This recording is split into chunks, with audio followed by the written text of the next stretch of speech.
பார்த்தீங்கன்னா ஒரு ஊரில் கோயிலில் சாமி கும்பிட்டு இருந்தாங்க.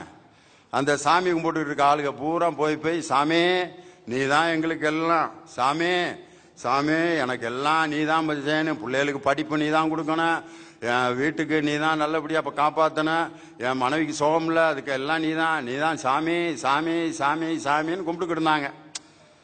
ஒரு நாள் என்ன ஆகி போச்சு, அந்த சாமி சிலைய திடீர்னு ஒரு கல் மேலே விழுந்து அந்த சாமி சிலை உடையிற நிலைமைக்கு வந்துருச்சு. உடனே ஒரு குரூப் அந்த சாமி சிலையை கொண்டு போய் ஒரு 75 நாள் வச்சிருந்து, நான் ஒரு கணக்காக சொன்னேன். அதுக்கப்புறம் அந்த உடஞ்ச சிலையை சரி பண்ண முடியாம சுக்கு நூறா நொறுக்கி வெளியில தூக்கி போட்டாங்க. ஐயோ இந்த சிலையை வச்சு தானேயா நம்ம பொழைச்சிக்கிட்டு இருந்தோம், இப்படி ஆகி போச்சு இந்த சிலையோட நிலைமை.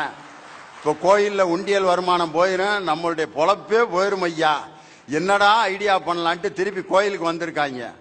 அந்த சிலைக்கு பின்னால ஒரு 20-30 வருஷமா ஒரு கல்லு சும்மாவே கடந்திருக்கு. ஒரு கல்லு படக்குன்னு பார்த்தாங்க, ஐடியா பண்ணாங்க, மாப்புல கல்ல மேட்ரு பண்ணிடுவோம்டா அப்படின்ட்டு. உடனே அதை சாமின்னு கும்பிட்டா சந்தேகப்படுவாங்கன்ட்டு சின்னசாமி சின்னசாமி சின்னசாமி நீதான் சின்னசாமி எங்களை காப்பாத்தன, சின்னசாமி நீதான் சின்னசாமி என் சாமி என் சின்னசாமி நீதான் சாமியை காப்பாத்தின எங்க சின்னசாமி அப்படின்ட்டு அப்படியே ரூட்டை மாத்தி விட்டான்.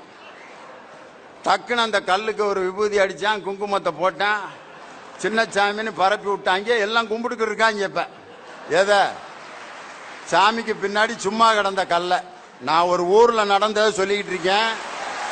நீங்க வேற எதையும் நினைச்சு என்னைய சிக்கல் உண்டாக்கிறாதீங்க.